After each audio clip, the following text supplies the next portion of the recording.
जी हाँ दोस्तों, आज हम डिस्कस करेंगे कि रासायनिक अपक्रिया क्या होती है, रासायनिक अपक्रिया को संतुलित कैसे किया जाता है, रासायनिक अपक्रिया के प्रकार और संक्षारण। रासायनिक अपक्रिया एवं प्रकार।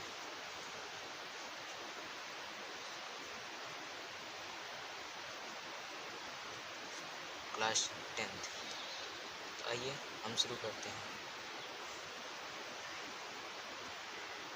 जी हाँ दोस्तों, अब हम डिस्कस करेंगे कि रासायनिक अपक्रिया किसे कहते हैं। यदि कोई पदार्थ स्वयं अपघटित होकर या किसी अन्य पदार्थ के साथ अपक्रिया करके एक या अनेक पदार्थ में परिवर्तन हो जाता है, एक या अनेक पदार्थ में परिवर्तित हो जाता है, तो उसे रासायनिक अपक्रिया कहते हैं। जैसे कि जेडियन प्लस H2SO4 से अपक्रिया करके जेडियन SO4 प्लस H2 बनाता है। इस अपक्रिया में भाग लेने वाले पदार्थ को अभिकारक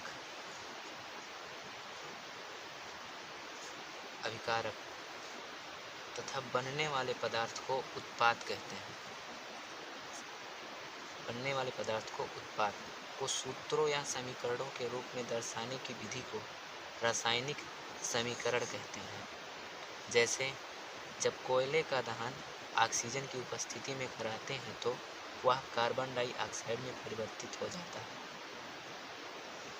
जैसे ये कार्बन है, कार्बन के साथ ऑक्सीजन का संयोग कराने पर वह कार्बन डाइऑक्साइड में परिवर्तित हो जाता है। कार्बन डाइऑक्साइड में परिवर्तित हो जाता है। तो हम इसको लिखेंगे कैसे। कार्बन का संकेत होता है C प्लस, ऑक्सीजन का होता है O2। अब इसको हम करेंगे तो यहाँ पर है C, यहाँ पर है O, प्लस 2 है, यहाँ पे बन गया CO2 यानी कि कार्बन डाइऑक्साइड। जी हाँ दोस्तों, अब हम यहाँ पे शुरू करेंगे रासायनिक समीकरण को संतुलित करना। अब रासायनिक समीकरण को हम संतुलित कैसे करते हैं। तो जिन समीकरणों में रासायनिक समीकरणों को दोनों पक्षों में प्रत्येक तत्वों की परमाणुओं की संख्या बराबर नहीं होती है, अर्थात उसकी संख्या बराबर नहीं होती है, उसमें प्रत्येक परमाणुओं की संख्या को बराबर बनाने की प्रक्रिया को रासायनिक समीकरण को संतुलित करना कहते हैं। रासायनिक समीकरण को संतुलित करना, जैसे यहाँ पर है CaCO3 plus HCl, CaCl2 plus H2O plus CO2 plus H2O। तो यहाँ पर Ca एक है, यहाँ पर भी Ca एक है, यहाँ पर CO3 है, तो यहाँ पर O एक यहाँ पर है, 2 यहाँ पर है, 3 हो गया। अब है H यहाँ पर एक है, यहाँ पर है H2, यानी कि हमको यहाँ पर 2 H लाना पड़ेगा, इसलिए हम यहाँ पर 2 से गुणा करेंगे। अब यहाँ पर हो गया 2H हो गया। अब यहाँ पर है Cl2 भी हो गया। अब Cl जो है वो भी 2 हो गया, क्योंकि 2 का गुणा H में भी होगा, 2 का गुणा Cl में भी होगा, तो 2 का गुणा H में हो गया, तो H2 यहाँ पर H2 हो गया। अब Cl में गुणा होगा 2 का, तो 2 Cl हो जाएगा, और 2 Cl तो यहाँ पर भी है 2 Cl, यानी कि हमारा रासायनिक समीकरण संतुलित हो गया। अब आपके एग्ज़ाम में ऐसा भी पूछा जाता है कि potassium bromide plus barium iodide को अपक्रिया कराने पर potassium iodide plus barium bromide बनता है। तो इसको हम कैसे लिखेंगे। तो इसका सलूशन देखते हैं।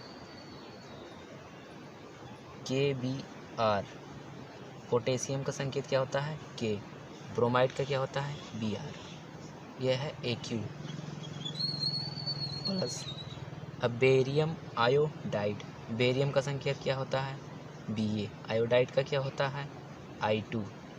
अब इसका हम जब समीकरण करेंगे, संतुलित करेंगे, देखते हैं क्या होता है। पोटेशियम आयोडाइड, पोटेशियम का संकेत K है, आयोडाइड का क्या है आई, प्लस यह है बेरियम ब्रोमाइड। बेरियम यहाँ, ब्रोमाइड यहाँ पे था, बेरियम यहाँ पे था, ये दोनों एक साथ आ गए तो यहाँ पे हो गया BaBr2। अब यहाँ पे देखते हैं जी दोस्तों के यहाँ पर एक ही है, पोटेशियम यहाँ पे भी है, पोटेशियम यहाँ पे भी एक है, यहाँ पे ब्रोमाइड एक है, यहाँ पे ब्रोमाइड 2 है, यानी कि हमको 2 से यहाँ पर गुणा करना होगा। अब यहाँ पे ब्रोमाइड तो 2 हो गया, पर पोटेशियम भी 2 हो गया, इसलिए इसको यहाँ भी 2 से गुणा करना पड़ेगा। और के यह भी 2 हो गया, इसको भी 2 से गुणा करना पड़ेगा। I2 है ही, ब्रोमाइड बेरियम 2 हो गया, यहाँ पे भी बेरियम 2 है।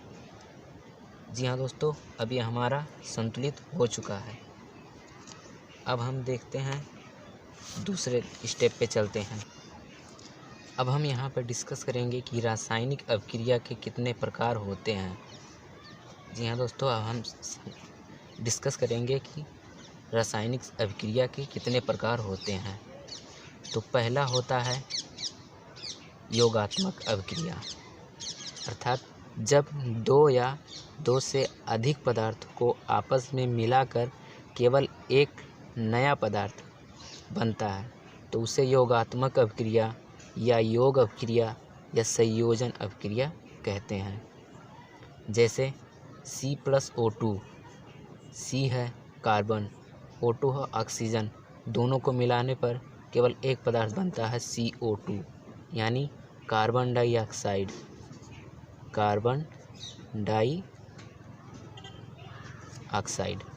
अब यहाँ पे है S+O2, S फॉर सल्फर,